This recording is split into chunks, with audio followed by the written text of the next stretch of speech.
This is Afemefuna for you. So guys, what do you think?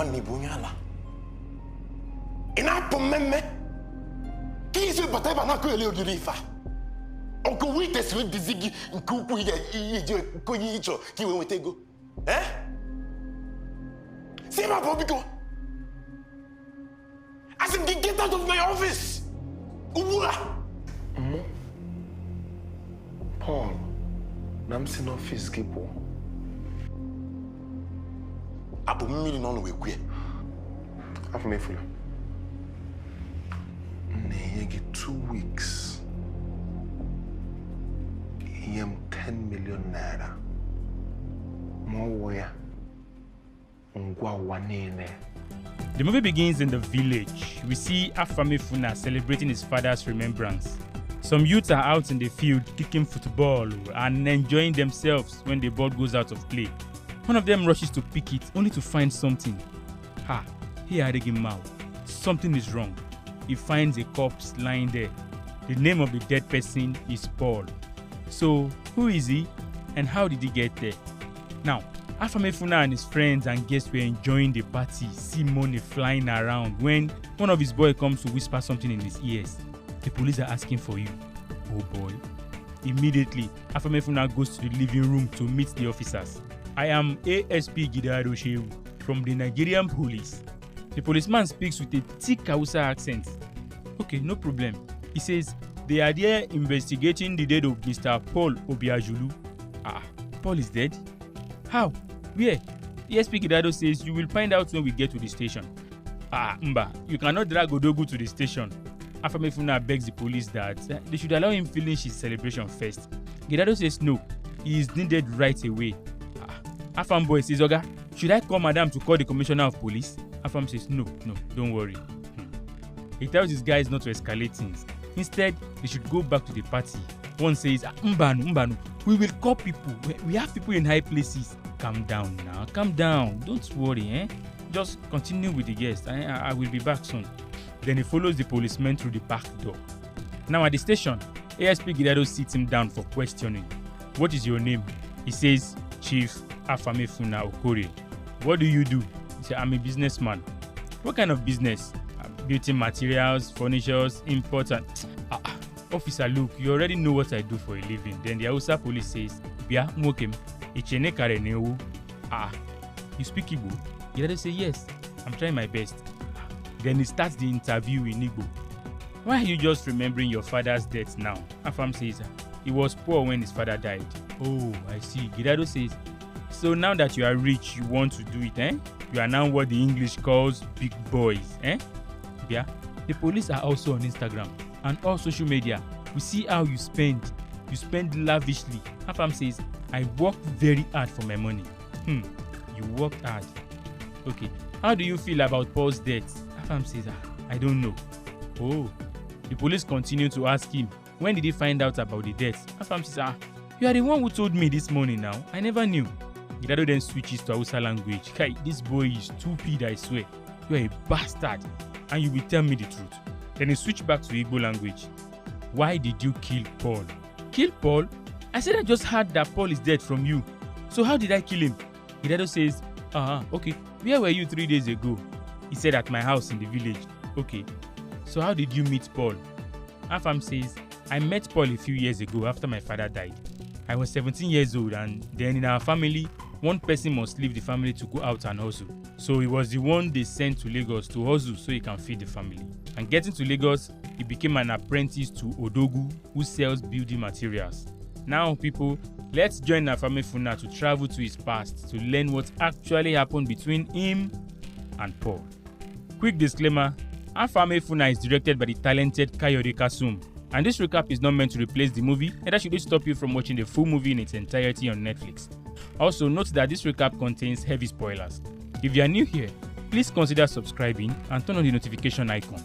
Hi, this is Sam. Welcome to the Film Village. So, Afam's mother was the one who brought him to meet Odogu to become his apprentice, and Nwa boy.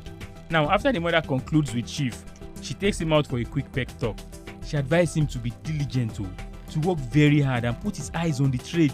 He should observe his master and do whatever he asks of him. If he asks you to go here, go. If he asks you not to go there, don't go. Afam says, I have heard you, Mama. Don't worry. I will be a good boy. The mother blesses him one last time, gives him a warm hug, and then leaves for the village.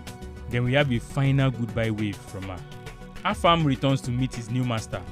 Unsure of what to expect, he summons the courage to be a man. So the boss asks him if his mother has gone. He says, yes. Okay. Afam, she said you finished SS1. That means you can read and write. Afemefuna, the number one rule is respect my customers. They are my strength. Rule number 2 is this. Hold your ears. Afemefuna, don't ever steal my money. If you do, I will call the police and you will go to prison. Rule number 3, don't impregnate anybody. Afam smiles. Why are you smiling? I mentioned the first 2 rules and you didn't laugh, eh? Now rule number 3 and you are smiling. He says, Ogambao. That's how it starts, eh? And finally, you must respect Nonso. He is my senior boy here. He will always tell you what to do. You hear? You must respect him, okay? He says, okay, sir. Then Odogu calls out Nonso and Chike to introduce Afemefuna to them. He handed him over to Nonso and repeated the warning, respect Nonso. He is next to me, and whatever he tells you to do, do it. Nonso, go and show him around. Oh yeah. Nonso then take Afam out. Now, one pretty young lady walks in, the boss's daughter, Amaka. While the father is welcoming her, all the apprentices start peeping at the beautiful girl, including our Afam that was just warned not to impregnate anybody. Well, anyway, he is only peeping, he is not impregnating. Okwaya, right? It starts from somewhere now. So, the father is encouraging the girl to focus on her studies so she can take over the business later, and also to prove to the world that their name, Odogu, is a special name. While this young lady is also caring for the father, telling him to stop eating cola nuts because it raises blood pressure, and also if he has taken his medication that afternoon, Afemefuna is just lost in her eyes. See love. He is deeply in love and stares at her like a fowl staring at a maize in the bottle. I love love. Hey, now as she is helping the dad get his medicine, Afam is just following her around watching. Afam, be careful oh. Now Odogu closes for the day and asks Nonso to take over the shop. As they were leaving, Afemefuna is just concentrating on the daughter, Amaka. I pity this guy. Now, one of the apprentices is arguing with a customer when we finally see Paul enter to settle it. Afam was just looking at them.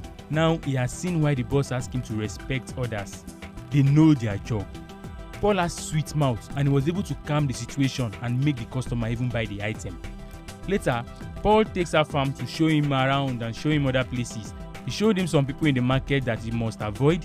He says, avoid them. They will try to get close to you so as to ask about our shop. So avoid them. Now, Afam gets to see the day-to-day lifestyle of how an Igbo market runs. Even some shady side business Paul is having with other tie sellers. He also sees Paul almost having a fight with an aboki. Why? Paul says it's because he has had sex with his daughter, so the aboki is angry. Hey, Afam just laughed. Chai. So this is how life is here. Paul says, Johnny, let's go. Afam says, hey, my name is Afam, not Johnny. He doesn't know he was calling him Johnny just come. So he takes him to their second shop and he wants him to be careful. Now some touts stop them on the way to their office. Paul hails and salutes them and then they let them through. Afam is just surprised that everything is looking strange to him. Now Paul asks Afam to meet another person, Chinedu, that they should bring 50 pack of ties to the shop. He asks him to go and then leaves to start running after girls again. This Paul is just a womanizer. Now Afam has carried and lifted ties and he is tired. Hey, what are you doing? Come on, carry something. Take it inside. Don't be lazy. Paul calls Chike. See, I want to go home now, eh? Chike, when you are done, assist Afam to bring the remaining 46 pack of tiles. 46! Hey, Afam is just getting started. One boy is a very serious job. He says, Johnny, don't worry, eh? You will learn. My name is Afam, not Johnny. Now that night, while all the boys were arguing about football and who is the best player and having dinner, one of them calls Afam. He says, last born, sir, come and take this plate to the kitchen. Okay, sir. That's to show Afam is actually respectful. Now, while sleeping, he had a dream of an advice his father gave to him before his death. Papa says, listen to me. It is not how you make money that is important. It is a good name that is important. So the next morning, all the boys are washing their boss's car and cleaning up the house when he hears, Afam, come and pack the bed sheet. Okay, I'm coming. As he enters the house, guess who he sees? Yes, the beautiful Oga's daughter, Amaka. He was speechless. Good morning. And she replied with her nose. He almost tripped and fell. Hey. Now that day at the warehouse, their master calls all of them to tell them the story about one Osita and why it is good to be truthful and not steal. While he was talking, Paul was busy sweet-mouthing, praising their Oga. But instead, Afam is interested in that story, so he asked, Sir, so what later happened to Osita? Did he steal again? Oga says, will a snake not bite a snake? Osita stole so much that he was caught in the knot and his left arm was shariaed off. He then gives them the remaining food to go and enjoy. Now later, we see Amaka reading when Afam starts peeping, looking at her again. She sensed somebody is watching her, and as she was about to turn, Afam hides. But she knows somebody is looking at her. Then weeks later, Afam has now grown beards. So while having a haircut, he sees Paul, the womanizer, with Amaka hugging. Hey, the girl he is crushing on. So he tells Inspector Gidado that was the first time he saw Paul and Amaka together. Gidado says, so where is this Amaka now? Afam says, in my house. She's my wife. La ilaha illallah. He picks up his phone and calls another police. Hello? Wallahi, this is mysterious. He married her. Don't worry, I will call you later. Now, Afemefuna's wife, Amaka, was also invited by the police. She is already worried of this arrest. So Gidado got Afam water and then asked, did you kill Paul because he was sleeping with your wife? What? Are you okay? Why will you say such rubbish? Gidado says, be careful. He says, don't tell me to be careful. The law says I have the freedom of speech. Gidado says, I am the law here, so respect yourself. Afam says, don't insult me. You two, don't insult me. Don't disrespect my wife. And I already told you, I didn't kill Paul. But you have a hand in his death. He says, no. Then he walks to the window to calm himself down. It almost feels like he has a hand in his death with the way he looks. He says he did not kill Paul. How could he? Paul is his best friend. Gidado says, people kill their best friends. I am not a killer. Paul and I are like brothers. Then we go back to the past again when we see Paul coaching him. He said Paul taught him everything he knows in Lagos. How to dress well, how to carry his bag as a Lagos boy. He taught him how to cope with those doubts and become himself. Now one day, while advertising and calling customers, one woman comes to buy tile from Afam. She asks him, how much do you sell now? Afam says, the market is now expensive. It is now 3,000 naira per square meter. The woman says, are you serious? He says, yes now. The woman says, go and confirm because I don't want problem. Afam says, that's the price. The woman says, so this boy has been cheating me all this while. He has been selling it 7,000 naira for me since. Which boy? She says, that short yellow boy, Obum. This caused serious clash between Obum and Afam. Obum says Afam is about to spoil his business. Well, we know this how one boy does with their own business by inflating price. If you don't know, then go to Alaba market, you will see. Now the fight got serious between them that Paul and Nonso had to step in. Then their boss enter. Afam, what is wrong? Afam explained everything to the boss that a woman came and told him that Obum has been selling ties for her for 7,000 naira. 7,000 naira? Chike, go to the booth and get me something. Afam, you, come with me. Yeah, sit down. Now, Oga then tell Afam what Obum did. He says it is called apricot and it is not a bad thing. In fact, it is part of business. But what Obum did was being greedy. Afam says, I don't understand. The boss says, don't worry. Gradually you will. He says, in case you wish to do apricot, you are free. But don't be as greedy as Obum. The additional 4,000 naira on the ties is just too much. He also taught Afam on the benefits and importance of the Igbo apprenticeship system, something he will never learn in any university. He tells Afam the story of how the Biafra war affected them badly, how Igbo people's business went down. He says those who had £1 million in their account, £50,000 in their account and so were all given just £20 each. And they all had to struggle to get back up after the war. Igbo people are very hardworking and they will hardly steal. And that is why Obum did not do something bad. He is only being hardworking. So one day, Paul attended to a woman who wants to buy towels in the building material shop. Some people, eh? Well, Paul did his apricot on her and even involved Afam. Gradually, Afam is now learning about the business and its tricks. So Afam is also very observant of his boss. How he attends not only to customers but also to relatives. He's a kind man through and through. And later, when Afam starts doing his own apricot and getting more money, he only takes little and gives part of the excess money with the initial cost of the item back to his boss. Paul likes Afam for doing this, although Obum hates it. He calls Afam oversabi and over-righteous boy. So one day in the house, Afam carried something to the generator house. He was about to leave when he sensed something. So he returns and he sees Paul and Amaka all loved up. They almost caught him. Quickly, he pretends to be doing push-up. 13, 14, 12, 22, 23. These lovers just walk away while he continues the push-up. And that's when we see him grow to become the adult Afemefuna.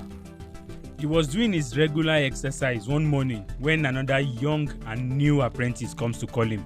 That brother Obi wants to see him. So he enters the house and he sees Obi. Then we also see adult Amaka with her uncle. Now Afam greets her and she replied as usual, but this time we can sense there's a feeling growing between them. So she's a bit shy. She's not even able to look at Afam's eyes. So Obi says, please, you need to go open the shop now, eh? Our suppliers are coming. You, take this check to the bank.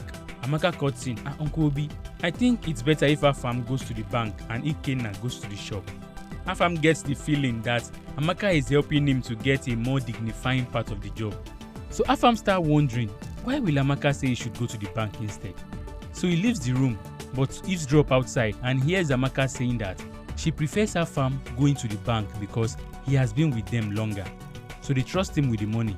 So later that day at the shop, we see Amaka sitting on Paul's leg. These two are still dating, saying I love you and smooching here and there. Paul had asked her for some money earlier and she brought the money for him. So it appears Paul is only using her for the money, while she actually really loves him. At this point, I want to beg you that if you can, please subscribe to my channel. Subscribe and click on that notification icon so you can always be notified whenever I drop new videos. I will really appreciate that. I love you guys. So let's continue the movie. Now, some businessmen, the Danladi brothers, brought an offer to Odogu for a partnership, but Odogu refuses to partner with them. Now as they are speaking, Paul is listening. So after the man leaves, Paul approaches the master. Are you sure you don't want to reconsider this offer, Oga? This is big money, oh. The master replies him with a proverb. Paulo, when you marry a monkey because of its money, the money will finish and the monkey will remain. Now get back to work. Now later that day we see Odogu worried. Something has happened. You know what? The customer seized his goods and they are demanding for 10 million naira. Now while he was complaining to the wife, Afam is listening and he sees how disturbed his master is. So we see him take a letter to the custom office. The woman on duty collects the letter and asks him to sign. So as she reads the letter, she just eats and throws the letter into the box where they dump other letters. Afam says, Ma, I see there are lots of letters there. When will mine be attended to? She says, as soon as possible. The woman ignores him. Then Afam says, I would like to speak with the head of clearance. Call him now. Afam doesn't know what to do again. He tries to talk it out with her. She shouts at him, threatening to call the security. Hey! So he leaves her office, then meets with one junior officer outside. Please, is there anyone I can speak to? Please. The officer points him to the assistant clearing officer. He says, thank you. He even gives the officer a small tip. Then runs to meet the senior officer. Now at that time, this senior officer was on a phone with a man they seized his good. He was telling the man on phone that he will not take any bribe from them. And the man on the phone is also threatening him that he will lose his job for this. If I lose my job, I will make sure you are investigated for Afam says, racketeering. Sorry, sir. The custom man then looks at him. He says, racketeering. But how did Afam know the word racketeering? We are shown briefly that Afam's late father was a custom officer too. He was the one that explained this process to Afam. Now, after the call, Afam greets him. Good afternoon, sir. Young man, did no one tell you that it is rude to eavesdrop in people's conversation? And then the man walks away. Afam quickly follows him. Sir, the man yells at him. My friend, why are you disturbing me? What do you want? What? Afam says, I am sorry for eavesdropping on your conversation, sir. I just want to commend you for being such an upright man. He says, it's hard to find someone that doesn't take bribe these days. This word softened the man's heart. The man says, some of us still have a conscience. Afam says, just like my father. He was a custom officer too back in Onitsha before his death. The man says, he also used to work back in Onitsha. The officer then asks him, okay, what brought you here? Afam says, he's here to help his boss.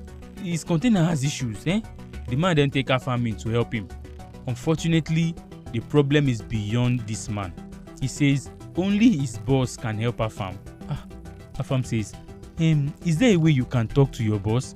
We don't have any goods in our store again. If we don't clear these goods, sir, we have nothing to sell.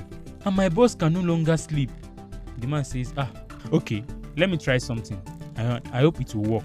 Then we see Afemefuna rush to meet his boss in excitement. Boss, I went to the wharf. I met with their boss and I talked to him. He agreed to help us. He asked for 2 million naira instead of 10. What? Yes. If we bring 2 million naira, they will release it. Are you sure? Afam says yes, he is sure. And this is not a scam. Of course not. Take my car keys. Drive me there to confirm by myself. Imagine, from 10 million naira to 2 million naira, Afam is doing well. Now, indeed, Onyisi meets with the custom officer who confirms that yes, it is true. Wow. He says he will never forget this help. Afam then drives him home. Finally, the goods is here. Now, they were selling goods to some customers when Paul notices the money that his second is counting. He says, something is wrong. Wait, let me see. He collects the money and it's fake. Those guys take off and they chase after them. And then their boss arrives. What is going on? What is going on? Paul says, see, they brought fake money and I caught them. Odogu then blessed Paul. He says, the way you protected my business, God will protect you too. See, Ikenna, go and get me kola nut and drink we use for blessings. Immediately they know it is time for boss to give Paul his freedom. He will settle Paul with some money and establish business for Paul. That is how the Igbo apprenticeship system works. Afam is really happy for Paul. Finally, Paul will be free to go.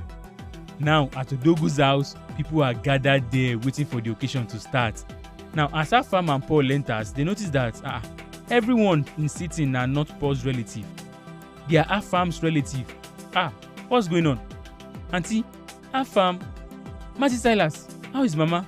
She can't come. She asked us to greet you and to tell you that you made her proud. Afam, where is the kola nut and drink? Collect them from Paul. Gege. So Afam is the one about to receive the blessing and the settlement, not Paul. Come here, kneel down. Sir, Afam is still confused. Oga say, Afemefuna, you served me like a king, so I will do to you what a king does to a child. The reason we are here is to bless and settle Afemefuna. This is a huge blow on Paul and a shock to Afemefuna. He wasn't expecting this. Odogu gave an emotional speech on how good Afemefuna has been since the very first day his mother brought him. He has never stole from him. In fact, he has even helped him save, and for this reason, he will gift him a shop at Alaba Market. Afam breaks down, and with 6 million naira, hey! Paul angrily leaves the room. This scene is one of the most emotional scenes I have seen in months.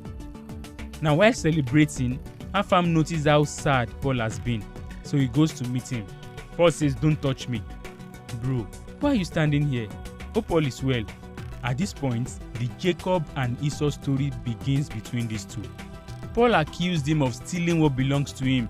He asked him to go back inside and celebrate. Afam says, "This is our celebration. By the way, how did I collect what belongs to you? Shut your mouth. Look at you, even pretending as if you didn't know he was going to settle you today. I've been with him before you came, and he is settling you before me. Is that fair?"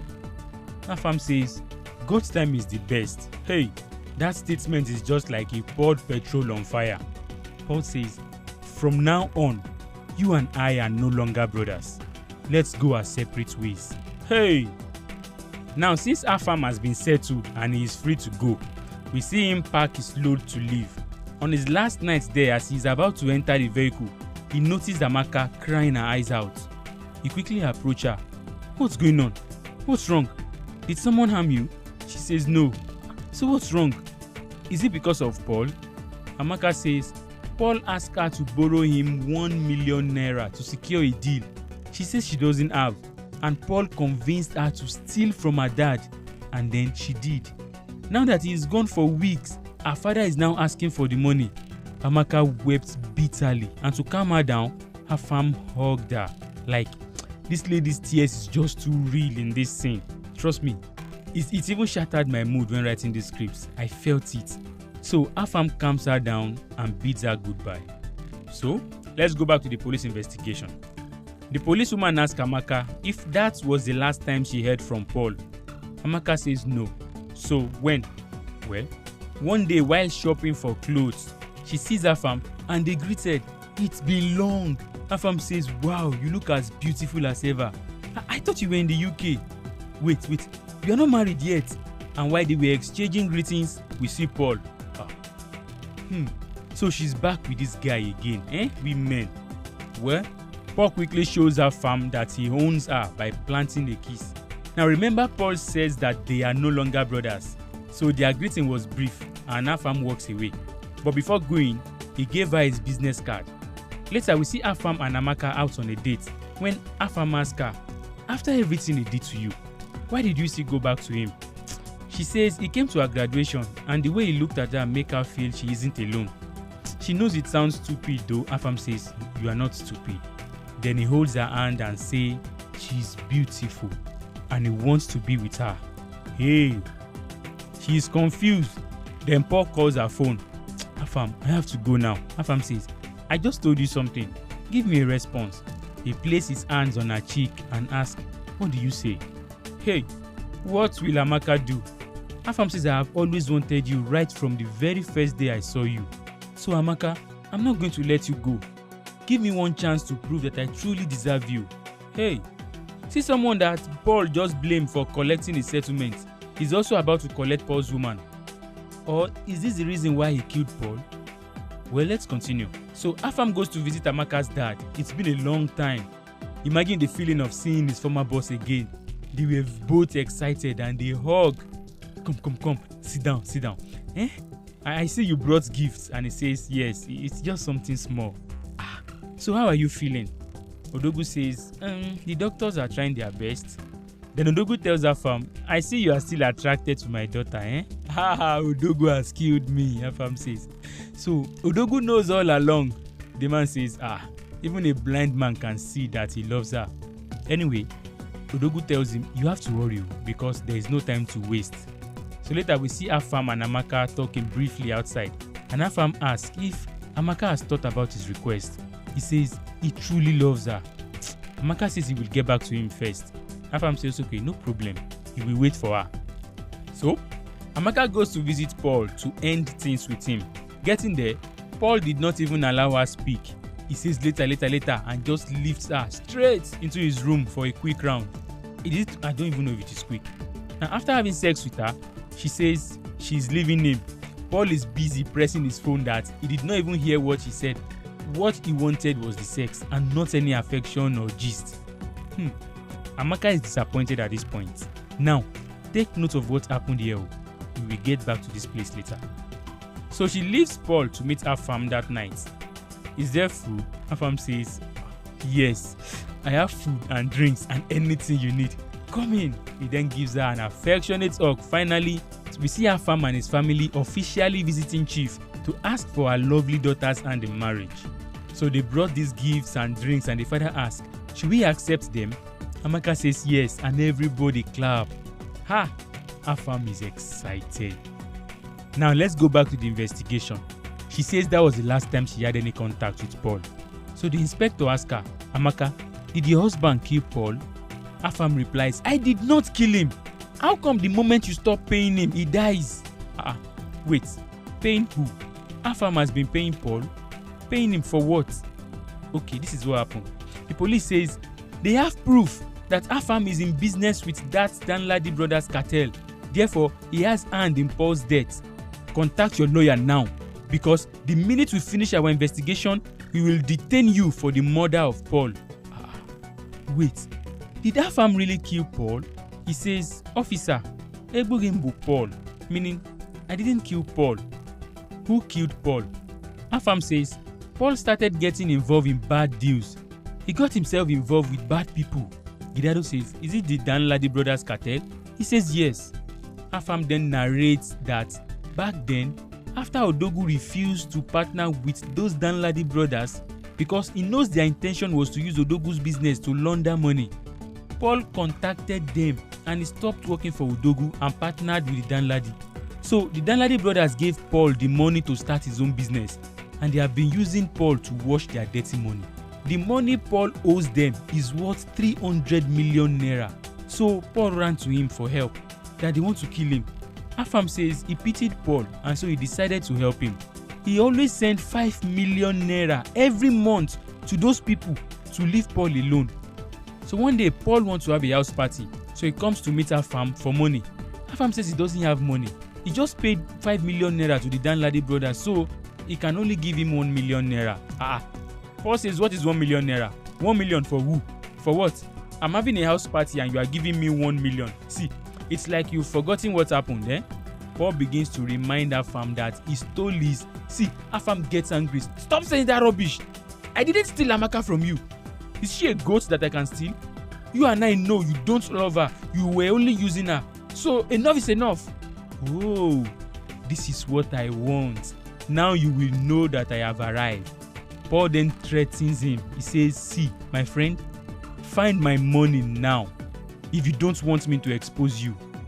Wait, expose? Afam is confused. Expose what? Paul says, "You are proud of your son, right?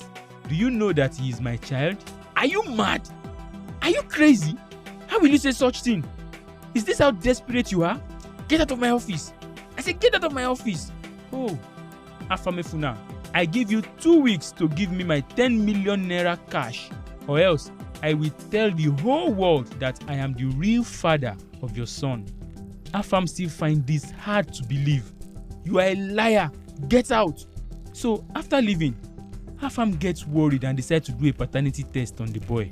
The secret DNA test came out, and indeed, Lotana, his son, is truly Paul's child.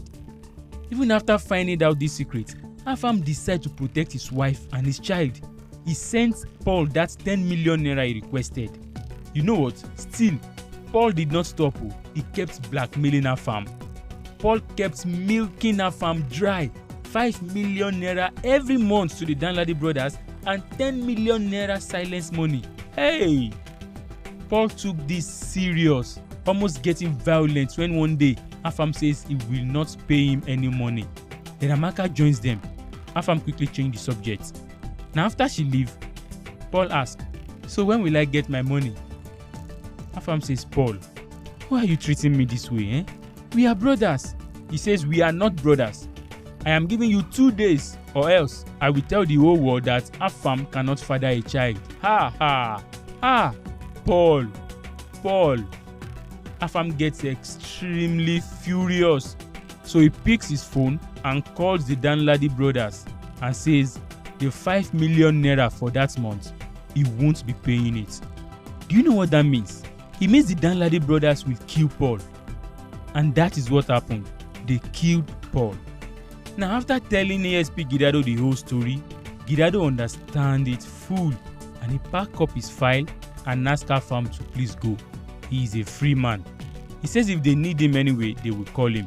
Gidado has seen that Afam did not really kill Paul. In fact, he tried to save Paul's life.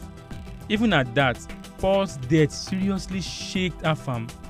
Now that night, coming out of the police station, his own apprentice has come to wait for him outside. So he asks them, "You, these boys, who did you leave the shop for?" They say, Oga, hey, we have to stay here and wait for you." Hey, Afam say, "Oh my boys, the way you wait and stand by me here, God will also wait and stand by you too."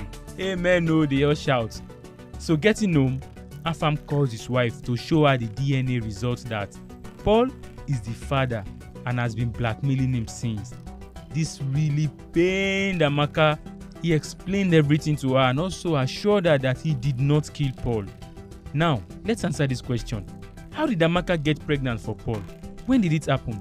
Did Amaka cheat on Afam? No. Now remember that night when she went to break up with Paul?